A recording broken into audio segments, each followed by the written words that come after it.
वैसे अंग्रेजी में एक कहावत है कि to win the game just remain in the game, यानी कि खेल जीतने के लिए खेल में बने रहना बहुत जरूरी है। नमस्कार, न्यूज इंडिया आप देख रहे हैं, मैं आपके साथ सागर मिश्रा। मध्य प्रदेश में बीजेपी ने अपना दांव चल दिया है। जी हां, एमपी में बीजेपी ने 3 केंद्रीय मंत्री और 7 सांसदों को चुनावी मैदान में उतार दिया। न्यूज इंडिया आज इसी पर दिखाएगा अपनी खास पेशकश। मोदी मोदी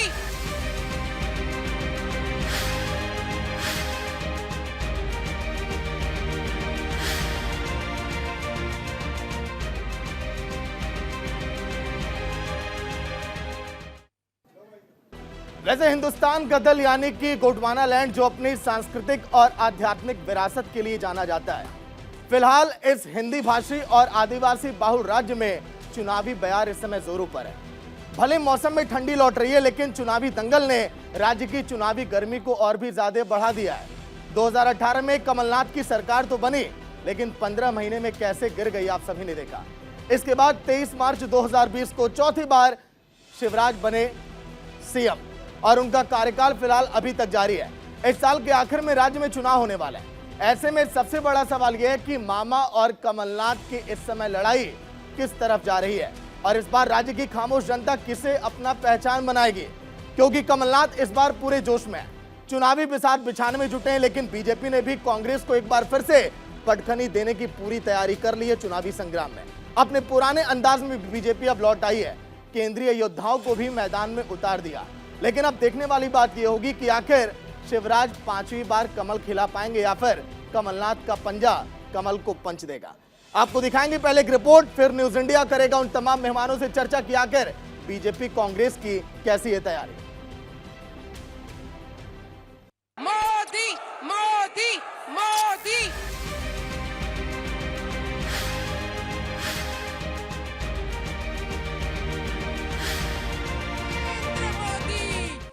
मध्य प्रदेश का चुनाव जहां बीजेपी और कांग्रेस के लिए साख का सवाल है, तो वहीं मामा के नाम से मशहूर शिवराज सिंह चौहान की प्रतिष्ठा भी चुनाव से ही जुड़ी है। राजनीति में ऐसा माना जाता है कि प्रत्याशी ही पार्टी का माहौल बनाती है और बिगाड़ती भी है। इसी वजह से बीजेपी ने इस बार ऐसा दांव खेला है कि विपक्ष के साथ सत्ता पक्ष भी हैरान है। मध्य प्रदेश विधानसभा का चुनावी बिगुल बजने में कुछ समय बाकी रह गया है, लेकिन उससे पहले बीजेपी ने अपनी 3 लिस्ट जारी कर दी है। लेकिन दिल्ली से जो दूसरी लिस्ट जारी की गई, उससे न केवल विपक्षी पार्टियां बल्कि बीजेपी के नेता भी भौचक्के रह गए। मध्य प्रदेश चुनाव से पहले उन्होंने कुछ चौंकाने वाले फैसले लिए। 3 मंत्री समेत 7 सांसदों को विधानसभा चुनाव लड़ने का फरमान जारी किया गया है। मध्य प्रदेश में बीजेपी ने जिस तरह प्रत्याशियों की पहली लिस्ट चुनाव से करीब 2 महीने पहले जारी कर दी और सभी को चौंका दिया, उसी तरह 39 प्रत्याशियों वाली दूसरी लिस्ट के कुछ नामों ने चौंका दिया। सबसे ज्यादा हैरान करने वाले नाम केंद्रीय मंत्री नरेंद्र सिंह तोमर, प्रहलाद सिंह पटेल, फग्गन सिंह कुलस्ते और बीजेपी के राष्ट्रीय महासचिव कैलाश विजयवर्गीय के हैं। मध्य प्रदेश विधानसभा चुनाव को लेकर बीजेपी ने कैंडिडेट्स की दूसरी लिस्ट में 3 केंद्रीय मंत्रियों समेत 7 सांसदों को टिकट दिया है। केंद्रीय मंत्रियों में मुरैना की दिमनी सीट से नरेंद्र सिंह तोमर को उम्मीदवार बनाया गया। नरसिंहपुर से प्रहलाद पटेल को प्रत्याशी बनाया गया। फग्गन सिंह कुलस्ते को निवास से उम्मीदवार बनाया गया। केंद्रीय मंत्रियों के अलावा बीजेपी ने जिन 4 सांसदों को विधानसभा चुनाव की रण में उतारा है, उनमें कैलाश विजयवर्गीय को इंदौर विधानसभा क्रमांक 1 से टिकट दिया गया। जबलपुर पश्चिम से राकेश सिंह, सतना से गणेश सिंह, सीधी से रिद्धि पाठक और गाडरवारा से उदय प्रताप सिंह को बीजेपी ने विधानसभा चुनाव में उम्मीदवार बनाया है। 15 साल में ऐसा पहली बार हो रहा है जब बिना शिवराज के नाम पर बीजेपी विधानसभा चुनाव लड़ रही है। तो वहीं माना यह जा रहा है कि चुनाव के बाद अगर मगर की स्थिति में आलाकमान नरेंद्र सिंह तोमर के नाम को बतौर सीएम अपनी सहमति दे सकती है। दूसरी ओर 15 साल से दिमनी सीट कांग्रेस के पास है। ऐसे में बीजेपी को कोशिश कांग्रेस को उसके गढ़ में मात देने की है। मैं तो भारतीय जनता पार्टी का कार्यकर्ता हूं। पार्टी ने मुझको पार्षद का चुनाव लड़ाया, विधानसभा का लड़ाया, राज्यसभा का लड़ाया, लोकसभा का लड़ाया। पार्टी को लगता है कि मुझे विधानसभा का चुनाव लड़ना चाहिए, तो पार्टी का आदेश सिरोधार्य है। हम लोग तो कार्यकर्ता हैं, पार्टी जो आदेश देती है उस काम को करते हैं। ग्वालियर की महाराजा सिंधिया अपने करीबी नेताओं की पहले लिस्ट में कोई खास जगह नहीं दिला सके थे, लेकिन दूसरी लिस्ट में उनके खेमे के नेताओं को खासा तवज्जो मिली है। पूर्व मंत्री इमरती देवी और रघुराज कंसाना सहित करीब आधा दर्जन सिंधिया के करीबी नेताओं को बीजेपी ने टिकट देकर कैंडिडेट बनाया है। कौन घबराया है, कौन नहीं घबराया है, ये पूरा जनता तय करेगी 60 दिन के अंदर। और जो कांग्रेस पार्टी की आदत बन गई सपनों देखने की, और जिस कांग्रेस पार्टी को पूर्ण अच्छी तरह से विवरण प्रधानमंत्री जी ने कल मंच से किया, वो लोहा है जिस पे जंग लग गया है। आप चुनाव लड़ेंगे? वो कांग्रेस असलियत जनता उस कांग्रेस के सामने दोबारा रखेगी, जैसे बार बार जनता ने कांग्रेस को। बीजेपी ने मध्य प्रदेश विधानसभा चुनाव को लेकर अपना मास्टर स्ट्रोक चल दिया। पार्टी ने बड़ी संख्या में केंद्रीय मंत्रियों और सांसदों को विधानसभा चुनाव के मैदान में उतार दिया है। विधानसभा चुनाव के लिए बीजेपी महासचिव कैलाश विजयवर्गीय को पार्टी ने इंदौर 1 निर्वाचन क्षेत्र से मैदान में उतारा। खुद कैलाश विजयवर्गीय भी आलाकमान के इस फैसले से हैरान हो गए। मैंने तो वैसे कहा था कि मैं चुनाव नहीं लड़ना चाहता हूं, और पार्टी के हमारे वरिष्ठ नेताओं का निर्देश मिल गया था। मैंने असमंजस में था, और आज एकदम अचानक घोषणा कर दी तो मैं खुद ही बहुत आश्चर्यचकित रह गया।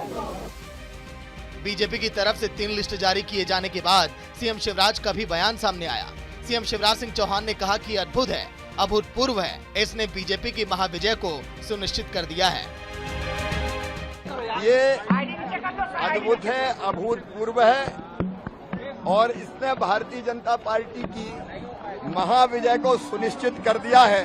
हमारे सारे दिग्गज चुनाव लड़ेंगे।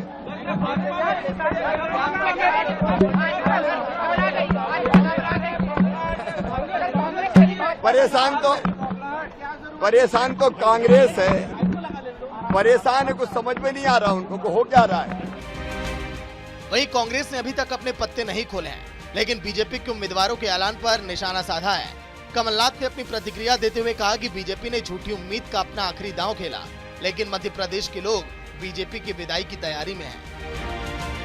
मध्य प्रदेश में बीजेपी के लिए आंतरिक और बाहर से होने वाला विरोध चुनौती बन चुका है।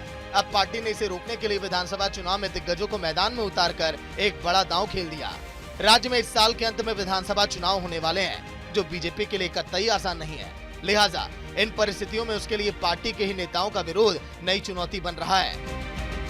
ऐसे में आलाकमान ने मास्टर स्ट्रोक के जरिए अंदरूनी कलह पर विराम लगाने की कोशिश की, लेकिन सबसे बड़ा सवाल ये जो अभी भी बरकरार है, क्या बीजेपी का ये फैसला सत्ता का सेमीफाइनल कहे जाने वाले मध्य प्रदेश के विधानसभा चुनाव में जीत दिला पाएगा? Bureau report, news India. Modi Shri Narendra Modi. वैसे मध्य प्रदेश के पहले चुनावी सीरीज में हमने आपको दिखाया था कि मामा है तो मुमकिन है, लेकिन ना जाने को ऐसा अब लग रहा है कि बीजेपी को यह लगता है कि केंद्रीय मंत्रियों का भी चुनावी मैदान में होना जरूरी है। आखिर बीजेपी को ऐसा क्यों करना पड़ा?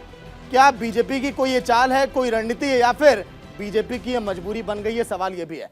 Sanjay Rana political expert, Bilal Khan political expert और मोहम्मद आसिफ नेता कांग्रेस के, आलोक वर्ष नेता बीजेपी के, जो आज के दिन हमारे साथ चर्चा करेंगे, आपको बताएंगे कि आखिर मध्य प्रदेश का चुनाव किस मोड़ पर आ खड़ा है। लेकिन सबसे पहले न्यूज इंडिया आंकड़े आपको दिखा रहा है कि आखिर कौन कौन से केंद्रीय मंत्री हैं जिन पर बीजेपी ने दांव खेला है। आइए जल्दी से जान लेते हैं। मध्य प्रदेश विधानसभा चुनाव में नरेंद्र सिंह तोमर केंद्रीय मंत्री हैं, दिमनी से उम्मीदवार बनाया गया है। दिमनी वो सीट है जहां पर बीजेपी को हार मिली थी, लेकिन बीजेपी के लिए साख का सवाल है, इसीलिए यहां पर उतारा गया है। प्रहलाद पटेल केंद्रीय मंत्री, जिन्हें नरसिंहपुर से उम्मीदवार बनाया गया। जिन सांसदों को केंद्रीय मंत्रियों को टिकट दिया गया वहां पर बीजेपी की पकड़ इस समय मजबूत नहीं है। फग्गन सिंह कुलस्ते आदिवासी नेता, केंद्रीय मंत्री हैं, जो कि निवास से उम्मीदवार इस समय।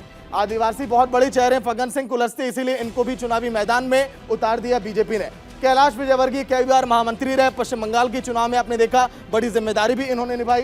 बीजेपी महासचिव, इंदौर 1 से इन्हें भी उम्मीदवार बनाया गया है। आइए आगे बात करते हैं। राकेश सिंह जबलपुर पश्चिम से उम्मीदवार इस बार हैं। उन सांसदों के भी नाम हम आपको दिखा रहे हैं कि आखिर कौन कौन से विधानसभा चुनाव में आपको दिखाई देंगे। गणेश सिंह सांसद हैं सतना से, जिन्हें उम्मीदवार बनाया गया इस बार के चुनाव में। वहीं आगे अगर बात करें मध्य प्रदेश के विधानसभा चुनाव में और कौन कौन से दिग्गज इस कड़ी में, रीति पाठक जो कि सांसद हैं, इन्हें सीधी से उम्मीदवार बनाया गया है। ये पूरी लिस्ट है, लगातार हम आपको दिखाते रहेंगे आंकड़ों के जरिए अपने ग्राफिक्स में। शुरुआत अब कर ही लेते हैं। आलोक वर्ष नेता बीजेपी के, कि बीजेपी की ये मजबूरी है या फिर रणनीति है? पहला रिएक्शन आपका सर। मजबूरी नहीं है, रणनीति है। क्योंकि हमारे पास जो भी व्यक्ति हैं वो पहले कार्यकर्ता है, बाद में वो किसी पद को सुशोभित करता है, और पार्टी का आदेश उनके लिए सर्वोपरि होता है और सर्वमान्य होता है। इसी के तहत जब हमने देखा कि वहाँ कुछ रिपोर्टें हमारे अनुकूल नहीं आ रही थी, तो हमने दिग्गज को उतार दिए इनको। ये एक रणनीति के तहत है। और हमें उम्मीद है कि इनके आने से न सिर्फ ये खुद स्वयं चुनाव जीतेंगे, बल्कि अगल बगल के भी सीटों पर इनका प्रभाव होगा, और जिससे हम बहुत प्रभावशाली ढंग से मध्य प्रदेश का चुनाव 5वीं बार फिर जीतने में कामयाब हो जाएंगे। बड़े बड़े रणबांकुरों को संजय जी मैदान में तभी भेजा जाता है जब ऐसा लगता हो कि जंग हम हार रहे हैं या फिर हाथ से निकल रही है। आप भी अभी यही कहेंगे कि हाँ, यह रणनीति है बीजेपी की, क्यों सर? देखिए, ऐसा है कि आपके प्रश्न में ही आपका उत्तर छुपा हुआ है। देखिए, कोई भी पार्टी अगर राजनीति कर रही है तो राजनीति करने के लिए राजनीतिक तौर पे काम करना पड़ेगा, और अगर आपको समाज की सेवा करनी है तो सत्ता में बना रहना पड़ेगा, और सत्ता में बना रहने के लिए आपको कुछ ना कुछ गणित लगानी पड़ेगी। देखिए, आपने जितने भी सीट अभी गिनवाई, आपके जो अभी चल रहा था, प्रोमो चला रहे थे जिसको हम कह सकते हैं, उसमें खुद बता रहे हैं सीट वीक है। अगर वहाँ पे केंद्रीय मंत्री या सांसद उतरते हैं तो कहीं ना कहीं उस पक्ष में, अपने पक्ष में चुनाव को करने की कोशिश करते हैं, नंबर 1। नंबर 2, इतने बड़े, देख लीजिए चंबल से आते हैं, नरेंद्र सिंह तोमर जी से बात करता हूं क्योंकि आपने शुरुआत उनसे की है। तो देखिए, चंबल क्षेत्र से आते हैं, अगर वो मान लीजिए कि चुनाव लड़ते हैं एक क्षेत्र से, तो 7 से 8 विधानसभा पे कहीं ना कहीं इंपैक्ट होता है। और सादी विधानसभा पे जो इन्होंने सांसद उतारे हैं या मंत्री उतारे हैं, वो वीक सीट थी, यानी बी सीट थी। आप ये देखिए कि रणनीति कितनी अच्छी है। और कोई भी पार्टी को देखिए, एंटी इनकम्बेंसी है, 20 साल से शासन चला रहे हैं, लेकिन उसके बाद भी अगर आप मैनेजमेंट करते हैं और फिर आप सत्ता में आ जाते हैं, तो ये तो आपकी तारीफे काबिल होना चाहिए। तो कांग्रेस को ये चिंतन नहीं करना चाहिए, विपक्ष को ये चिंतन नहीं करना चाहिए कि वो कौन उतर रहा है। इनको ये चिंतन कर रहा है इसका काट क्या है। ठीक। मोहम्मद आसिफ नेता कांग्रेस के हमारे साथ हैं। सर, कांग्रेस तो भरी हुई है सर, जब से केंद्रीय मंत्रियों को टिकट दिया गया है, सांसदों को दिया गया है। अब समझ में नहीं आ रहा सर, आप लोग डरे हुए हैं या फिर कुछ और आप लोग सोच रहे हैं? क्यों? क्योंकि देखिए, कांग्रेस ने पूरी अब रणनीतियों में बदलाव करना शुरू कर दिया है। इसे बड़ी चुनौती के तौर पर भी कांग्रेस देख रही है, लेकिन अब कांग्रेस का रिएक्शन अब देख लेते हैं। क्यों सर? हम 150 प्लस सीटें जीत रहे हैं। अब 150 कहाँ से कैंडिडेट लेके आएंगे नहीं देखना पड़ेगा। शायद हो सकता है जो एमपी बचे रह गए हैं, बाकी एमपी भी 25 सीटों पर आ जाएंगे। जैसे विजय वर्गीय जी ने कहा कि मैं चुनाव लड़ना नहीं चाहता, मजबूरी है, कैसे जनता की बीच जाके वोट मांगूंगा मैं? यही तो हताश है बीजेपी के लिए। इसी हताश का नतीजा है कि तमाम लोगों को चुनाव लड़ने के लिए उतार दिया गया, चाहे मजबूरी में लड़े हो, कैसे भी लड़ो। हालात भाजपा के आज ये है मध्य प्रदेश के अंदर कि भाजपा सिमटने जा रही है और जनता वहाँ की नकार रही है। जनता कांग्रेस को पसंद कर रही है। इसी की डर की वजह से मैं कहूँगा, प्रधानमंत्री ने एक बार भी वहाँ के मुख्यमंत्री का अपने भाषण में नाम नहीं लिया, दौरे में नाम नहीं लिया। उन्हें मालूम है मुंबई जैसा हाल होने जा रहा है उनका, जो कर्नाटक में देखा। और वही कर्नाटक में जो प्रधानमंत्री ने कहा था मैं हूँ, और मैं, अब उन्होंने कहा मध्य प्रदेश में हूँ, मैं को जनता जवाब दे देगी। और जब जनता जवाब देगी तो भाजपा किस तरीके से के वापस आएगी मध्य प्रदेश सबको मालूम है। कमलनाथ जी दोबारा फिर मुख्यमंत्री बनने जा रहे हैं, जल्दी से जल्दी। ये कह रहे हैं कि जनता जवाब देगी बिलाल साहब, लेकिन 15 साल इंतजार करना पड़ा था सर कांग्रेस को वापसी के लिए। वो भी जब वापस आए तो बताइए, अंदर खाने के बड़े नेता नहीं, उन्हें बताइए गच्चा दे रही और किनारे हो गई पार्टी। सर देखिए, इनकी रणनीति नहीं है, इन्हें खौफ और डर है। इसकी वजह से इनको केंद्रीय मंत्री उतारने पड़े, सांसद उतारने पड़े। 15 साल में जो मध्य प्रदेश को लूटने का काम किया है, उससे छुपाने के लिए कि ये जो लोग वहाँ पर हैं, जो वहाँ उस ज़मीन के लोग हैं, उनको नहीं उतारा जाएगा। क्योंकि आपने पता है 2 लिस्ट आ चुकी हैं, 2 लिस्टों में अभी नाम नहीं है जिनको ये सीएम का चेहरा बनाना चाहते हैं। कुछ लोग कह रहे हैं दोबारा सीएम बनेंगे मामा, जो मामा लूट के खा गए प्रदेश को। जिस तरीके से आपने देखा होगा सारी नीति और रणनीति इनकी फेल होने वाली है। जो जमीन पे हकीकत है वो हकीकत ये है, कांग्रेस पार्टी सरकार बनाने का काम कर रही है। और जो इनके नेता हैं जो लगातार बयानबाजी करते हैं, आपने देखा होगा अब इनाम दे दिया गया। जो बिदोड़ी सांसद है उसने क्या कहा था, ए उग्रवादी, ए ये फलाने, ये मैं अल्फाज यहाँ यूज भी नहीं कर सकता, ना इनकी पार्टी ने निकाला। लेकिन इस नहीं, प्लानिंग सुनिए के नहीं। तौर पर भी तो देखिए सर, बीजेपी मेरी के बात सुनिए, प्लानिंग अलग हो गई, लोकतंत्र के मंदिर से ऐसे अल्फाजों का यूज किया गया। उनकी पार्टी ने उन पर कोई एक्शन लेने का काम नहीं किया, ना प्रदेश के प्रधानमंत्री ने एक शब्द बोला। लगातार ऐसे लोगों को प्रमोट करने का पार्टी काम करती है, चाहे वो आपने देखा होगा जिस तरीके से परवेश वर्मा को प्रमोट किया गया, अनुराग ठाकुर को प्रमोट किया गया, कपिल मिश्रा को प्रमोट किया गया, ऐसे ही इसको राजस्थान में आज देखा आप होगा रमेश एक जिले में बिदुड़ी का नाम भी टोंक कर बोलेंगे, हाँ? प्रभारी बनाया गया है, ये इनको इनाम दिया जाता है। रमेश तो अब बिदुड़ी इनकी का नाम आप करनी- बोल रहे हैं करनी मैं हाँ, चलिए आइए। कतनी और करनी में बहुत फर्क है। ये इनकी दिखती है कि वाकई में इनको ये बयान देने पड़ेंगे, जब इनको ठीक। कहीं ना कहीं फायदा होगा, इस चीज से निकलना पड़ेगा, इनकी हार होने वाली है कंफर्म। आलोक जी, मामा है तो मुमकिन है उस डिबेट में आप आए थे हमारे, जब हमने चर्चा की थी, लेकिन अब उनके नाम पर भी सर संशय बना हुआ है कि उन्हें चुनावी मैदान में बीजेपी उतारेगी भी कि नहीं। कई पॉलिटिकल एक्सपर्ट ये कह रहे हैं कि नरेंद्र सिंह तोमर को हो सकता है सीएम बना दिया जाए। मामा भी डरे हुए हैं, ऐसा लग रहा है अंदर से। देखिए, ये सब फैसला पार्टी आला कमान का होता है। अगर मामा को नहीं बनाएंगे कोई परेशानी नहीं। हमने तो कितने प्रदेशों के चीफ मिनिस्टर बदल दिए, कोई मर्मरिंग हुई। हमारे यहाँ कोई विद्रोह, कोई रिबेल, ये सब चीजें इनकी बात से कभी अंदाजा ही होने लगा की लीजिए, नहीं। इनको खुद मालूम है। अगर मामा ने पार्टी लूटने का काम है, साइड लाइन लगा अगर दिया। पार्टी समझेगी Very good. कि उनको दोबारा Accept कर से लिया बनाया सबने। जाए तो बनाएगी, नहीं समझेगी तो किसी और को बनाएगी। इसमें क्या दिक्कत है? अभी तो सारा फोकस चुनाव जीतने पे है, जिसके लिए हमने अपने बड़े बड़े पहलवान उतार दिए हैं। और मतलब कि ठीक आप भी कहा- थोड़े कंफ्यूज हैं, असमंजस में है, हो सकता है मामा को हटा दिया। भाई, ये फैसला आला कमान का होता है। हम कौन होते हैं कहने वाले कि वो बनेंगे या वो नहीं बनेंगे? उस समय अगर आला कमान समझेगा कि उनको कंटिन्यू कराया जाए, इतने दिन कंटिन्यू कराया है, फिर से कंटिन्यू करा देगी, नहीं कराएगी तो उनको दूसरे को दे दिया जाएगा। पॉलिटिकल एक्सपर्ट के नाम से हम जानते हैं संजय राणा जी को, हालांकि झुकाव किधर ये भी हम जानते हैं, लेकिन यहाँ थोड़ा पॉलिटिकल एक्सपर्ट वाला जवाब चाहिए सर। जो मामा पर कंफ्यूजन बना है सर, वो सही बात है कि नहीं? हमें नहीं समझ में आ रहा कि आप मामा भांजे में क्यों फंसे हुए हैं। कोई हम चाचा चौधरी की कॉमिक्स तो पढ़ नहीं रहे हैं, ये राजनीति है, तो राजनीति को राजनीति की तरह देखना चाहिए। ये बताइए कि भारतीय जनता पार्टी कभी व्यक्ति विशेष पार्टी नहीं है। भारतीय जनता पार्टी चुनाव लड़ती है और कमल का निशान होता है, ना कि व्यक्ति निशान होता है। तो यहाँ पे मामा बनेंगे या नहीं बनेंगे, नरेंद्र सिंह तोमर बनेंगे, गुलस्ते साहब बनेंगे, राकेश जी बनेंगे, ये विषय बात का है। यहाँ पे विषय है कि भारतीय जनता पार्टी यानी कमल का निशान सत्ता में आएगा कि नहीं आएगा, वो स्ट्रेटेजी बन रही है। अब मामा पे आप टिके हुए हैं। नहीं भाई, सर, हम तो टिके क्यों नहीं सर? राणा जी सुनिए तो सर, पिछले 30 साल से जब हर बार प्रमोट किया जाएगा शिवराज साहब को, मध्य प्रदेश में अभी तक 6 चुनावी जनसभाओं को पीएम नरेंद्र मोदी ने संबोधित किया है, लेकिन एक बार भी उनकी जुबान पर क्या आपने सुना क्या शिवराज सिंह चौहान का नाम? देखिए, क्या आपने एक बार भी सुना क्या कि मामा ने बेहतर काम किया प्रदेश में? ये बता लीजिए, मैं दोनों प्रश्नों को अलग अलग आंसर दूंगा। आप ये बोल रहे हैं कि मामा का नाम लिया, देखिए क्या दूसरे आदमी को चांस नहीं मिलना चाहिए, नए लोगों को चांस नहीं मिलना चाहिए? क्या एमपी की जनता को यह अधिकार नहीं है कि नया नेतृत्व देखे, या एमपी की जनता को यह अधिकार नहीं है कि भारतीय जनता पार्टी का दूसरा चेहरा देखे, या एमपी की जनता को यह अधिकार नहीं है कि ऐसा युग पुरुष देखे जो देश का और प्रदेश का विकास कर सकता हो, मतलब कि आपके नई चीजें बयानों ला से भी सकता लग रहा है, हो। मैं आ रहा हूं। आखिरी पारी आप माने। एक बात 30 सेकंड में खत्म कर दूं। ठीक है, बोलिए। 30 सेकंड में खत्म 30 कर सेकंड देता हूं। ओके। आपने बोला कि विकास की बड़ी बड़ी बातें, विकास की बड़ी बड़ी बातें। देखिए, हमारे काबिल मित्र भी यहाँ पे बड़े 150 सीट जीत जाएंगे। 23 सितंबर को इनका सीट डिक्लेयर होना चाहिए, अभी कैंडिडेट डिक्लेयर नहीं हुए, 150 सीट जीत जाएंगे। 5 सेकंड में और खत्म कर लेता हूँ। देखिए, जब दिग्विजय सिंह जी मुख्यमंत्री थे तो पर कैपिटा इनकम कितनी थी मध्य प्रदेश की? 12,000 रुपए। आज कितनी? 1,40,000 रुपए। उस समय सड़कें कितने किलोमीटर बनी? 70,000 किलोमीटर। आज 5 लाख किलोमीटर।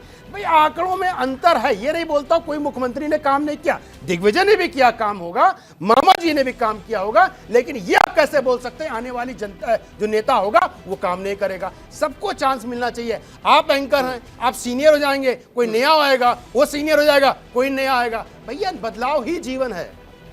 सागर भाई, मेरे काबिल मित्र ने खुद स्वीकार किया है कि वहाँ सरकार बीजेपी की नहीं बन रही है, क्योंकि देश के प्रधानमंत्री ने उस चेहरे का नाम ले लिया जिसको इन्होंने 15 साल चीफ मिनिस्टर बनाने का काम किया। उनके नाम पे पहले वोट मांगी गई, अब कह रहे हैं नए चेहरे को आना चाहिए, केंद्रीय मंत्री उतारे जा रहे हैं। तो खुद अंदाजा लगा लीजिए इनकी कथनी करनी में क्या फर्क है। जब वहां के लोग इन पर भरोसा नहीं कर पा रहे जब वहाँ की जनता वोट देने वाली है वो कह रही है हम इनको नहीं बनाएंगे, प्रधानमंत्री को उनका नाम नहीं ले रहे हैं, लगातार यही चर्चा चल रही है।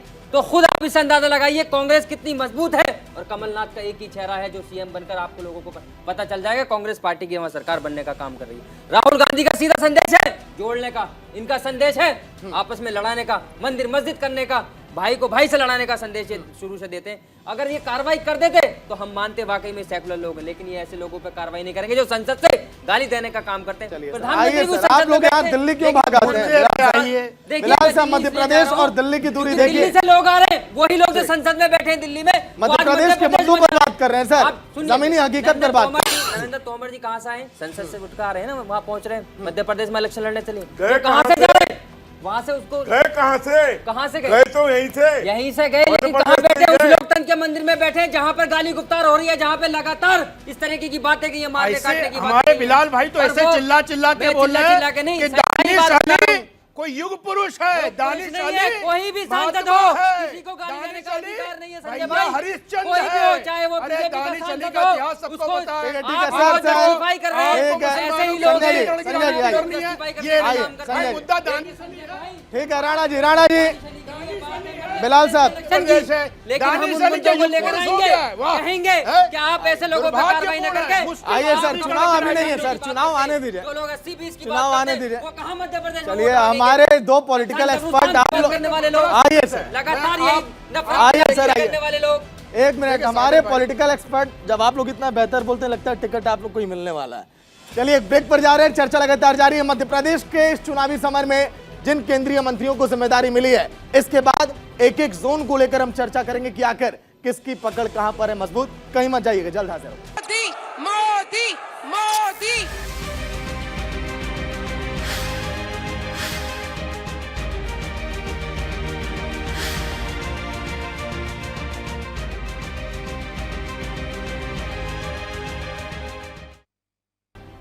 तो चलिए ब्रेक के बाद आप सभी का स्वागत। चुनाव की तैयारी, दिग्गजों पर जिम्मेदारी, लेकिन क्या दिग्गज अपनी जिम्मेदारी को बेहतर तरीके से निभा पाएंगे क्या?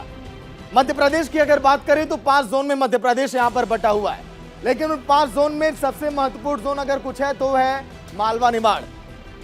आदिवासी बाहुल्य यहां पर सीटें, कांग्रेस की बात करें तो 35 सीटें आई थी खाते में, बीजेपी की बात करें 28, अन्य के खाते में 3 सीटें, 15 जिले हैं यहां पर, 66 विधानसभा सीटें। 2018 के चुनाव के परिणाम जो हमने आपको दिखाए नीचे आंकड़ों के जरिए। लेकिन यहां पर देखिए कांग्रेस का दबदबा इस बार भी हो सकता है, क्योंकि यहां पर राहुल गांधी की भारत जोड़ो यात्रा ने बहुत ज्यादा सुर्खियां बटोरी थी, आप सभी को याद होगा। लेकिन अब अपने पैनल से अब हम जानेंगे कि आखिर भारत जोड़ो यात्रा, क्या ये जो हमने सीटों का आंकड़ा देखा जो 35 है, क्या इसमें उछाल अब हो पाएगा क्या? मोहम्मद आसिफ है नेता कांग्रेस के और सारे मेहमान हमारे साथ बने हुए हैं, आलोक जी, आसिफ जी, संजय राणा जी और बिलाल खान।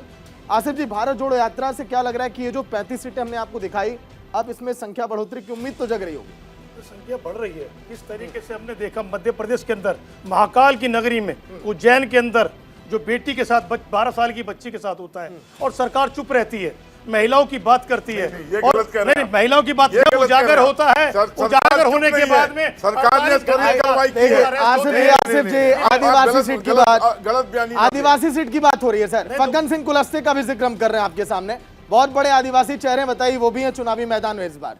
आदिवासी चेहरे हैं हमारे पास भी और बीजेपी के पास भी। बीजेपी की जो रणनीति है, जो चल चरित्र है, उसकी बात हम कर रहे हैं। मध्य प्रदेश के अंदर किस तरीके से भाजपा की सरकार ने लूट मचाई, किस तरीके से अन्याय हो रहा है, किस तरीके से आदिवासी के चेहरे पे पेशाब किया जा रहा है, और देख रहे हैं मामा जी उसको सिर्फ टीवी पे आने के लिए उसके पैर धो रहे हैं। पैर धोने के बाद में अब जो 3 दिन पहले घटना हुई है, इतनी बड़ी शर्मनाक घटना बच्ची के साथ में, क्या मामा जी क्या करेंगे उसके हाथ में? कौन सा उसके घर वालों को कॉम्पिटिशन दिया गया, क्या किया गया? कानूनी कार्रवाई करने के लिए आपको 48 घंटे का समय लेते हैं, तमाम फुटेज में वो आदमी नजर आ रहे हैं।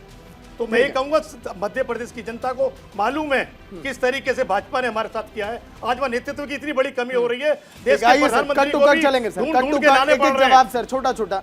आलोक वर्ष, आदिवासी सीटों पर कांग्रेस का आपने देखा दबदबा, किस तरह से भारत जोड़ो यात्रा भी इस बार बहुत बेहतर निकली कांग्रेस की, और 2-3 राज्यों में जिस तरह से बेहतर प्रदर्शन है आप देख ही रहे हैं, कैसे उसका तोड़ निकाल रहे हैं, क्या सोचा आप लोगों ने? देखिए सागर जी, बुंदेलखंड में पिछली बार कांग्रेस को ज्यादा सीटें मिली थी, लेकिन इस बार वो बुंदेलखंड में सर आप लोगों को ज्यादा मिली थी, मैं मालवा निमाड़ में कांग्रेस, मैं मालवा निमाड़ में इनको ज्यादा सीट मिली थी, लेकिन इस बार ये नहीं होने वाला है। और ये जो राहुल गांधी की यात्रा है, ये तो पिकनिक था, लोगों ने एंजॉय किया पिकनिक, उसका कोई बहुत दूरगामी परिणाम नहीं हुआ, कोई देश पर कोई असर नहीं हुआ उसका। और अभी जो स्थिति है वहाँ, जिस तरीके से हमारे दिग्गज आला कमान ने दिग्गजों को उतारा है, तो वहाँ की तस्वीर बदल जाएगी। इस बार हम इनको मध्य प्रदेश से एमपी को चुनाव लड़ाने जाना पड़ रहा है, जिसको आप पिकनिक कह रहे हैं उसको जनता पसंद कर रही है। उसी जनता ने कर्नाटक के अंदर किस तरीके यात्रा का असर हुआ, ठीक है किस सर, तरीके से बाकी जगह असर हुआ, बोला sir, cut to cut sir चलेंगे। हमने दी हैं और उसका अंतिम पायदान के लोगों को राहत मिला है, उस सबका परिणाम होगा कि इस बार परिस्थितियां हमारे अनुकूल होंगी। ठीक है संजय राणा जी, ये जो हम सीटें दिखा रहे हैं, मालवा निमाड़ जो जोन है, यहाँ पर सिंधिया साहब की पकड़ है तो एक तरफ दिग्विजय साहब की पकड़ है, और दोनों बेहतर नेता हैं मध्य प्रदेश के। लग नहीं रहा कि टक्कर बहुत इस बार पेचीदा है। देखिए, अगर आप 2018 का जो रिजल्ट आया था उसको अगर ध्यान से देखेंगे तो ये क्षेत्र कहीं ना कहीं आदिवासी बाहुल क्षेत्र है, और आप देखेंगे जो भी सीटें कम हुई थी भारतीय जनता पार्टी की, तो कहीं ना कहीं आदिवासी क्षेत्र में उनको हार का सामना करना पड़ा, तो कांग्रेस को काफ़ी अच्छी बढ़त हुई थी। लेकिन ये 5 सालों में भारतीय जनता पार्टी गवर्नमेंट ने, स्पेशली नरेंद्र मोदी जी ने काफ़ी स्कीम, काफ़ी चीज़ें की, जिसकी वजह से लगता है कि वोट जो शिफ्ट हो गया था कांग्रेस की तरफ, वो हो सकता है मूव हो जाए। तो ये नो डाउट, आप जैसे सिंधिया जी की बात कर रहे हैं, चाहे दिग्विजय सिंह जी की बात कर रहे हैं, तो नेक टू नेक कंपटीशन है। जो एज कांग्रेस ने लिया था वो एज इस बार नहीं मिलेगा। चलिए, बेहतर जवाब सर, यही कट टू कट चाहिए मुझे। आदिवासियों पर हम बात कर रहे हैं। प्रियंका गांधी, राहुल गांधी इस जोन में अगर एक बार पहुंचे तो क्या उसके बाद पूरी जिम्मेदारी कमलनाथ के भरोसे छोड़ दी जाएगी? ऐसा नहीं लग रहा है कि जहां पर आपकी पकड़ बेहतर है उसको और बेहतर किया जाए? भारत जोड़ो यात्रा निकाली गई, आपने रिजल्ट आपके सामने 28 सीटें हम लोगों ने जीती, और लगातार वहाँ पे राहुल गांधी का भी यात्रा के पहले देखिए भारत जोड़ो यात्रा के बाद अब देख लेना 28 से कितनी बढ़कर हो जाएंगे। मैं ये बता रहा हूँ, सुनिए अब हमें सुनिए, हमारी अब सुन लीजिए, जो भारत जोड़ो यात्रा वहाँ से निकली है, लेकिन हमारी सरकार, आपको मालूम है तोड़ फोड़ करने का काम किसने किया? पहले ही 5 साल पहले हमारी सरकार बन चुकी थी, उसके बाद खरीदने का काम इन लोगों ने किया ना। खरीदारी किसने की? सिंधिया जी को तोड़ने का काम किसने किया? उन लोगों ने अपने विधायकों को तोड़ने का काम किसने किया? आपके यहाँ से तो बड़े-बड़े शीर्ष के नेता गए, आजाद गए। आदिवासियों के लिए तोड़ फोड़ हटाइए सर, आप आदिवासी नए सिरे से शुरुआत करिए। 15 महीने में जो हुआ भूल जाइए, अब आप सरकार बनाइए बेहतर। आदिवासियों के लिए आप क्या इस समय बेहतर काम कर रहे हैं? हम आदिवासियों की बात कर रहे हैं, उस पर बातें रखिए। लगातार राहुल गांधी जी ने भी बात करी, कमलनाथ जी ने भी उनके लिए लेकर आए, लगातार उनके लिए अच्छी बातें कही, और जो स्कीम उनके लिए लेके आए गए। देखिए, आदिवासी भरोसा कर रहा है कांग्रेस पर, खुलकर भरोसा कर रहा है। कमलनाथ जी की जो विचारधारा है उस पर भरोसा कर रहा है, जो उनकी स्कीम्स हैं जो वो लेकर आ रहे हैं उनके लिए लगातार वो बात करें, उस पर लिए राहुल गांधी पर भरोसा किया, भारत जोड़ो यात्रा पर भरोसा किया, जो वहाँ लोगों के लिए उन लोगों ने किया, जमीन पर जो काम किया है वहाँ के नेताओं ने, उन पर आदिवासियों ने ये मुस्कुराने का काम करेंगे। इन्हें पता कुछ नहीं है सर, क्या यही बात करेंगे क्योंकि इनके नाराज नहीं होते, नाराज ये कह रहे थे भाई साहब, एक आदमी आपकी पार्टी में नरेंद्र मोदी जी के अलावा आप कह रहे हैं सबको आलोक जी भी हैं सर, मोहम्मद आसिफ भी हैं। भैया कमलनाथ जी तो बोले हिंदू राष्ट्र, तो क्या आप हिंदू राष्ट्र के पक्ष में है? जरा इसका जवाब दे दीजिए। नंबर 1। नंबर 2, बालकर भारत जी का मंदिर नहीं मैं आ रहा हूँ, दूसरा मैं बोल रहा हूँ, ये बोले भारत जोड़ो यात्रा से इम्पैक्ट हुआ है। बहुत छोटा सा आपको आंकड़ा देता हूँ, अभी देखिए सब भागना बगले झांकने लगेंगे। गुजरात हार गए, तेलंगाना चुनाव हो रहा था, अरे सर सुन तो लो, भारत जोड़ो यात्रा जब चल रही थी तब का बता रहे हैं भैया, वो विधानसभा से गुजरे, विधानसभा हार गए। आपको पता 2 विधान जहां से गुजरे वहां हार गए। अब बताइए, हमारे काबिल मित्र बगल में खड़े होकर बोल रहे हैं कि भैया भारत जोड़ो से कितनी बड़ी बात कर रहे हैं कर्नाटका में, हिंदू राष्ट्र यात्रा निकली, भाई कमलनाथ हिंदू राष्ट्र चाहते थे, आप चाहते हैं कि नहीं? देखिए सुन लीजिए, अरे बता दीजिए, आपके नेताओं ने वहाँ पर क्या क्या बोला? चाहिए कि नहीं? हिंदू राष्ट्र नहीं चाहिए। सुन लो मेरी बात सुनिए, हिंदू राष्ट्र किसी को नहीं चाहिए। आपके नेता लगातार ये बात कर रहे हैं वहाँ पर हिंदू राष्ट्र की। अरे चुटकी ले लेते हैं, कमलनाथ ने बोला, कोई बात नहीं सर, मैं तो है ही नहीं। जवाब दीजिए ना, लगातार बोलने का बहुत बढ़िया बोला इन्होंने। आप चिंगारी में घी डालते हैं राणा जी, देखिए आप चुटकी राणा जी का तो काम ही है घी डालने का। आसिफ जी जवाब दीजिए।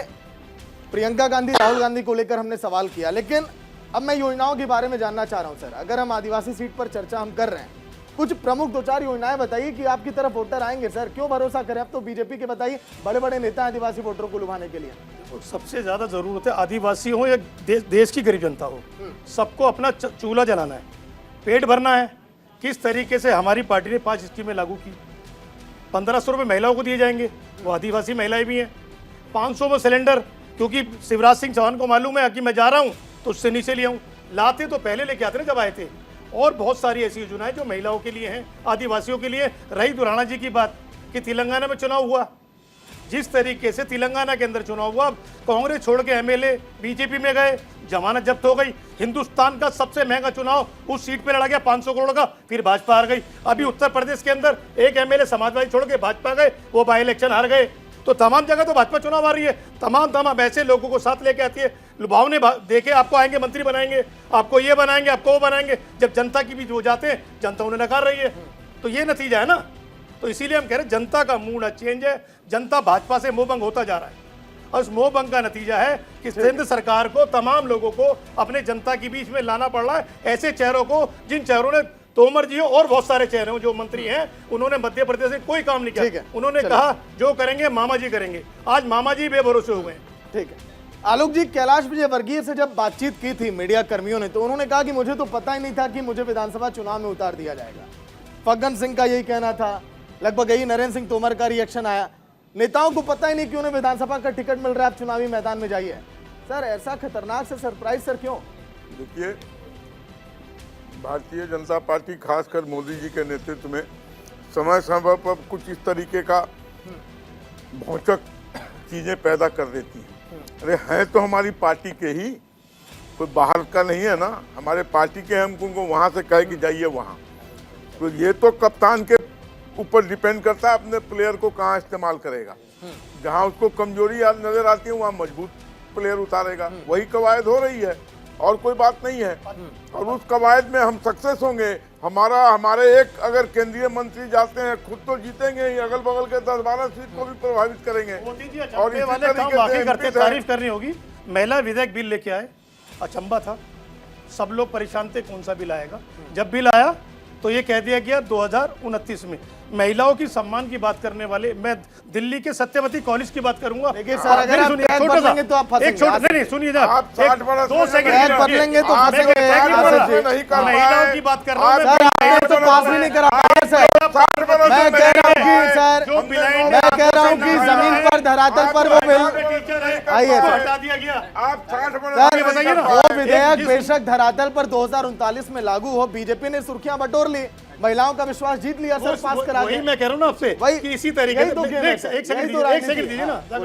उसी महिला की बात करो, एक ब्लाइंड महिला जिसने अपनी जीवन के अंदर पढ़ाई करके हेड ऑफ पे टीचर लगी सत्यवती कॉलेज के अंदर, जब परमानेंट होने का नंबर आया उसको हटा दिया गया। उसका आर्टिकल छपा है कि ऐसा लग रहा है मैं दूसरी बार ब्लाइंड हुई हूँ भाजपा सरकार की वजह से, इस नीति की वजह से। तो ये महिलाओं को सम्मान है।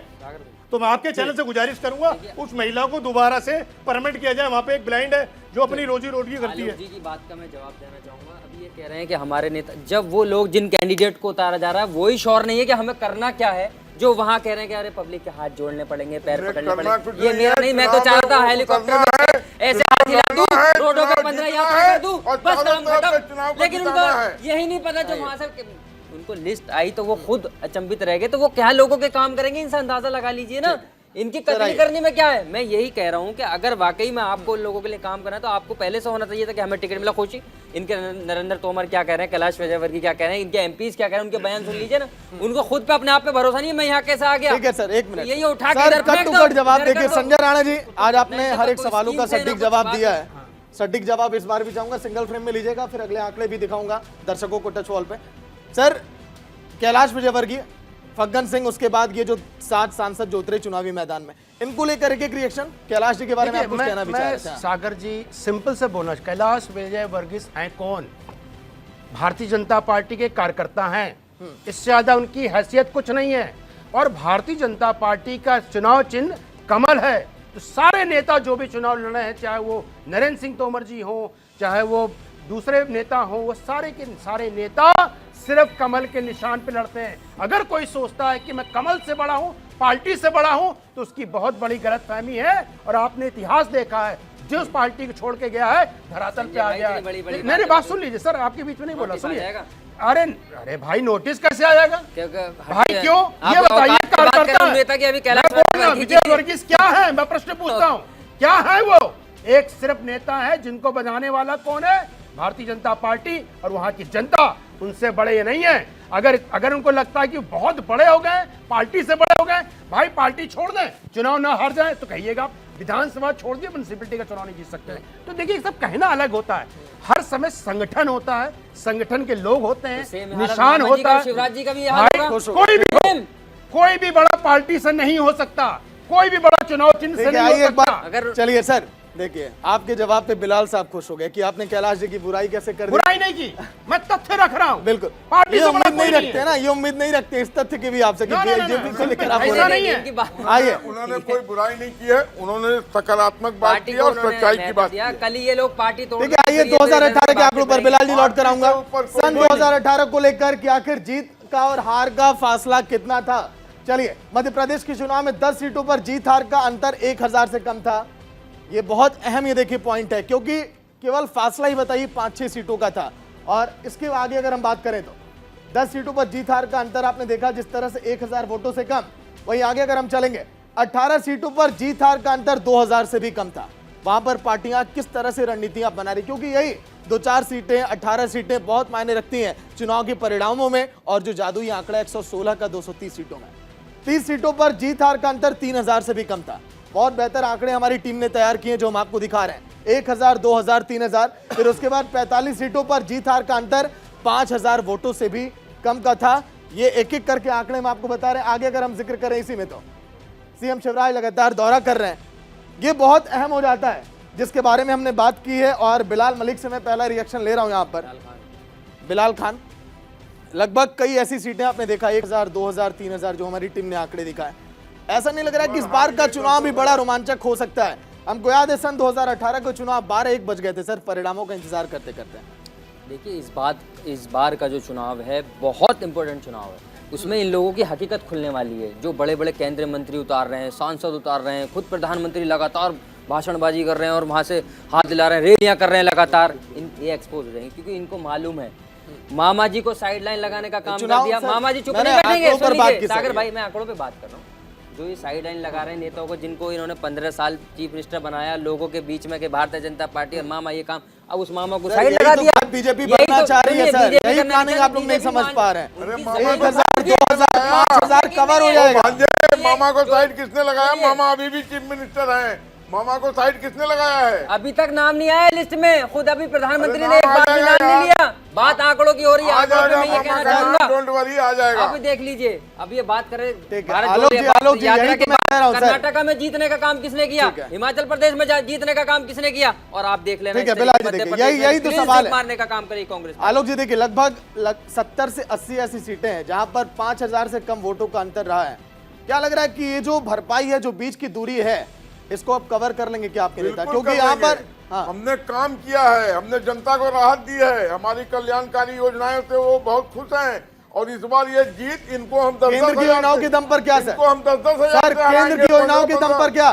केंद्र की योजनाओं के दम पर जीतेंगे मध्य प्रदेश की जनता का दिल। गरीब के मुंह पे क्योंकि मोदी जी ये नहीं बता रहे कि सीएम शिवराज ने क्या किया प्रदेश के लिए। आलोक जी, ये पहली पॉइंट है आपके सामने। देखिए, ये गलतफहमी है आपको। शिवराज जी जहां जहां जा रहे हैं वो सारी कल्याणकारी योजनाएं जो उन्होंने अपने समय में किया वो बताया है। शिवराज जी बता रहे हैं ना सर, मोदी जी नहीं बता रहे। चीफ मिनिस्टर बना दे, आप बोल दीजिए, ऐलान कर दीजिए सर। अभी मोदी जी आ रहे हैं, मोदी जी तो केंद्र की बात बता रहे हैं सर। आप इतना डर रहे हैं, ऐलान करने में डर रहे हैं। अरे मोदी जी ने बार बार कहा है कि वहाँ की सरकार ने बहुत अच्छा काम किया है। सबसे बड़ी लाडली योजना, वो सुपर हिट योजना है। सर अब देखिए, योजना शिवराज साहब की आनी चाहिए थी। राणा जी बहुत देर से मैं शिवराज जी की बात करते हुए, बिकॉज आप बार बार शिवराज जी कर रहे हैं, तो 3-4 आंकड़े देता हूँ। देखिए भैया, जब दिग्गी राजा गए थे, जो बहुत बड़े राजा हुआ करते थे, उस समय कितना प्रति व्यक्ति आए थी? शायद मैंने पहले बताया 12000। अभी सर कितनी हो गई थी? 1,40,000। उस समय सड़कें कितनी बनी थी? 70,000 किलोमीटर। आज 5 लाख किलोमीटर बनी सर। आज आप मैं शिवराज पे बोल रहा हूँ, तो सेंटर पे आया नहीं। शिवराज की सुनिए आप। अभी व्यापाम घोटाला बताएंगे, बताइए। देखिए व्याकुल भारत हो रहा है। देखिए कृषि जो कृषि योग्य जमीन होती थी 7,000 हेक्टेयर थी कांग्रेस के जमाने में जब दिग्गी राजा थे। आज कितने 47,000। आपको पता हो गेहूं के निर्यात 45% बिल्कुल। वीट का वहां और से हो रहा वीट है। का हाईएस्ट एक्सपोर्टर कौन है? वो है हमारा मध्य प्रदेश। ठीक है, समझ में आ गया। अब आपको बता दे, और कुछ आंकड़े सुनने तो 2-4 आंकड़े और मैं दे देता हूं। लेकिन ये बोल देना कि सरकार सेंट्रल गवर्नमेंट और स्टेट गवर्नमेंट, भाई गवर्नमेंट किसके लिए होता है? चाहे ऊपर हो या नीचे, वो जनता के लिए है, जनता की सेवा के लिए। ऊपर वाली गवर्नमेंट हो वो भी सेवा के लिए, भी नीचे वाली गवर्नमेंट है वो भी सेवा के लिए। तो आप ये नहीं बोल सकते कि ये गवर्नमेंट ने क्या किया, उस गवर्नमेंट ने क्या किया। ये बता दीजिए। चलिए, इनके पास तो 8-10 चेहरे दिख रहे हैं, आप भी बता दीजिए। कांग्रेस के पास हटा दीजिए कमलनाथ जी को, दूसरा चेहरा है, दूसरा चेहरा है इनके पास नहीं है। ने इनको नकारने का काम किया, फिर क्यों वोट करिए उन्होंने? अगर जनता की बात करें, क्यों उनका खरीदने का काम? 5 साल चलने देंगे कांग्रेस की सरकार। जनता ने बिलाल वोट भैया, दिया भारतीय जनता पार्टी को। कांग्रेस ने 90 बार सरकारें गिराई है अपने रेजिम में। 2014 के बाद आपको इतिहास पता है सरकारों का कितनी गिराई गई है। लगातार इनका 5-5 करोड़ का, एक विधायक को 5-5, 10-10 करोड़ का ये खुद कबूला कि हमने पैसे लेने का काम किया है। बिलाल जी देखिए, आपका जवाब दे दिया आलोक जी ने। 10 सेकंड 90 बार सरकारें गिराई है कांग्रेस। सिर्फ आप 10 सेकंड। 10 second sir, 10 second. बिल्कुल आप फ्रेम में हैं सर। सर 10 सेकंड में आपकी बात खत्म कर रहा हूँ। देखिए सर, ये एमपी का चुनाव हो रहा है, मैं एमपी पर बात करता हूँ। ये खरीद फरोख्त की बात कर रहे थे हमारे काबिल मित्र। खरीद फरोख्त 5 बीएसपी के विधायक को किसने खरीदा एमपी में? बताने की जरूरत नहीं किसने खरीदा। तो जहां का चर्चा हो रही वहीं पे चर्चा कर रहा है। तो चुनाव में विधायकों को आपने खरीदा था और किसी ने नहीं खरीदा, दूसरे पर इल्जाम लगा। मणिपुर खरीद फरोख्त आपसे बड़ा खरीद फरोख्त तो आइए बिलाल खान साहब आ रहे हैं सर। दो हम आपके बिलाल जी आसिफ जी भी हैं यहाँ पर। आसिफ जी, अभी जो हमने सीटों का फासला दिखाया, हम इसी पर चाह रहे हैं कि क्या प्लानिंग इन सीटों को लेकर? देखिए, बीजेपी की प्लानिंग तो दिखाई दे रही है, आप कहेंगे कि प्लानिंग हम छुपके करते हैं। सर थोड़ा टीवी पर बताइए ना आप लोग की क्या प्लानिंग है। कमलनाथ जी 5 साल से जनता के बीच है, सबसे बड़ी प्लानिंग हमारी है। कमलनाथ जी मुख्यमंत्री बनने जा रहे हैं और कमलनाथ जी ने जितना काम किया है वहाँ वो है। दूसरा, किस तरीके से हमने देखा उमा भारती कहाँ है आज? फ्रेम से एक बार हटने के बाद में उनका समाज भी बाहर हो गया। मजबूरी के अंदर जब उन्होंने जब मजबूरी में बयान दिया, उनके समाज से आपने 3 महीने पहले को मंत्री बनाया, कहीं लोधा समाज नाराज ना हो जाए। दूसरा, किस तरीके से अभी आपने देखा सिंधिया जी कहाँ है? सिंधिया जी का पता ही नहीं। सिंधिया जी को आपने किस तरीके से डाला, जिस तरीके से वो भारती को डाला आपके मार्गदर्शन। अच्छा ठीक है, बड़ी पार्टी है विश्व की। सिंधिया जी मार्गदर्शन मंडल में चले गए टाइम से पहले। को साइड लाइन लगा दिया गया, बड़े नेताओं को साइड लाइन लगाने का काम किया। सही कह रहे हैं आलोक जी, सही कह रहे हैं। आपके यहाँ जवाबी मार्गदर्शन मंडल में चले जाते हैं। 2 मिनट सर, प्रॉपर बोलने आसिफ जी। तो अरे मैं बोल रहा हूँ, आपके जैसा पीढ़ियों तक खड़ाऊ पूजने का काम नहीं होता है। यहाँ मार्गदर्शन लोगों ने देश के लिए कुर्बानी दी है, आप लोगों ने कितनी दी है बताइए? आप कैसी बातें कर रहे हैं? किसने दी है कुर्बानी? इंदिरा गांधी जी ने कुर्बानी दी है, राजीव गांधी जी ने कुर्बानी दी है, बताइए। इंदिरा गांधी ने आरएसएस वालों ने इंदिरा गांधी ने कुर्बानी दी है। इंदिरा गांधी की बैड पॉलिसी, खालिस्तान की वजह से, भिंडरवाले को बढ़ाने की वजह से असिनेशन हुआ था। उनकी पॉलिसी थी। राजीव गांधी जी की हत्या उनकी बैड फॉरेन पॉलिसी की वजह से हुआ था। तो शहादत की बात ना करे कोई। शहादत क्यों नहीं करे?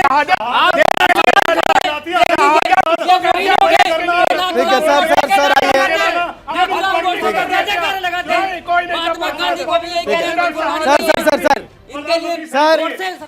सर देखिए आसिफ जी डिबेट में 1 मिनट 20 सेकंड का वक्त बचा है। 30 सेकंड चारों मेहमानों के पास है हमारे। आसिफ जी पहले आपसे। मैं कहूंगा कांग्रेस पार्टी से ज्यादा शहादत किसी ने नहीं दी है। हमने 2 प्रधानमंत्री खोए हैं इस देश के अंदर कानून व्यवस्था के लिए। किस तरीके से आज ईडी रेड मार रही है, किस तरीके से हमारे कनाडा का मामला देखा ना, आज कह रही है ईडी पैसा आ रहा है गलत पैसा कैसे आ रहा है? अवैध कारोबार से, ड्रग्स से। जब 3-3 एक सेकंड रुके ना, एक संदेश दे रहे ना, 3-3 बार पोर्ट से, अडानी पोर्ट से ड्रग्स पकड़ा जाता है, उसका आज तक नहीं पता वो कौन लेके आ रहा है। अब जब घटना हुई तो ईडी काम पे लग गई। उससे ईडी का काम क्या था? इससे पहले सरकारें तोड़ना मरोड़ना इस काम में लगी हुई थी। भाजपा को बचाने में, सरकार को मजबूत करने में निष्कर्ष यही है कि ईडी को, सरकारों को अपना काम करना चाहिए, देश हित में काम करना चाहिए, ना कि इन संस्थाओं को सरकार के लिए काम करना चाहिए। आलोक जी 30 सेकंड से निष्कर्ष में। मैंने यही कहा कि मध्य प्रदेश में हम बहुत मजबूती से चुनाव लड़ रहे हैं। हम अपने कार्यों के ऊपर चुनाव लड़ रहे हैं। प्रदेश और सेंटर के जो नीतियां हैं कल्याणकारी योजनाएं उनके दम पर चुनाव लड़ रहे हैं और अपने कद्दावर लीडर्स को लेकर अब मैदान में उतारा है, उनके दम पर भी चुनाव लड़ रहे हैं। हमें पूरा विश्वास है कि फिर से मध्य प्रदेश की जनता का विश्वास भारतीय जनता पार्टी पर होगा और कमल खिलेगा। पिछले बार अगर आप चुनाव का आंकड़ा देखेंगे 40.89% वोट मिला था भारतीय जनता पार्टी को और 41 मिला था तकरीबन कांग्रेस पार्टी को। और ये जो आंकड़े आपने दिखाए ना 30-35 सीटों बढ़ने का, वही था क्योंकि कांग्रेस के वोट परसेंट में 4% का इजाफा हुआ था, जो 5000 के आसपास आता है। ये कहीं ना कहीं इम्पैक्ट इस बार करेगा। अगर ये रणनीति में फेल होते हैं कांग्रेस तो 35 का 35 सीट का नुकसान उठाना पड़ सकता है। देखिए, नफरत के बाजार में मोहब्बत की दुकान खोलने का काम राहुल गांधी जी ने स्टार्टिंग ही वहीं मध्य प्रदेश से करी। मध्य प्रदेश में कांग्रेस की सरकार बन रही है, लेकिन ये बात कर रहे हैं शहादत आपको पता है किसने दी है, कौन सी पार्टी ने दी है, लेकिन हम ये कह रहे हैं वाकई में अब क्लीन स्वीप करने का काम मध्य प्रदेश में कांग्रेस पार्टी करेगी। तो चलिए, हमारे साथ तमाम मेहमान थे, आलोक जी, आसिफ जी, संजय राणा जी और बिलाल खान। बहुत बहुत शुक्रिया आप सभी का। लेकिन एक तरफ है मोहब्बत की दुकान खोलने की जिम्मेदारी, तो एक तरफ है दिग्गजों पर भी जिम्मेदारी। कौन जीतेगा मध्य प्रदेश का दांव, ये आने वाला वक्त ही बताएगा। फिलहाल आज के इस चुनावी सीरीज में इतना ही। देखते रहिए न्यूज़ इंडिया। नमस्कार।